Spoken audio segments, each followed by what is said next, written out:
Today I'm reviewing the Dyson Ball Animal 3 vacuum cleaner. This is it right here.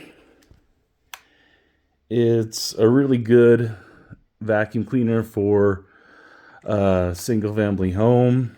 It pivots on this ball hinge down here. It has a self-cleaning hair brush in here, so often, I don't know, you've probably noticed when you're vacuuming, hair stop the roller from rolling. Well, this one automatically fixes that as you're going.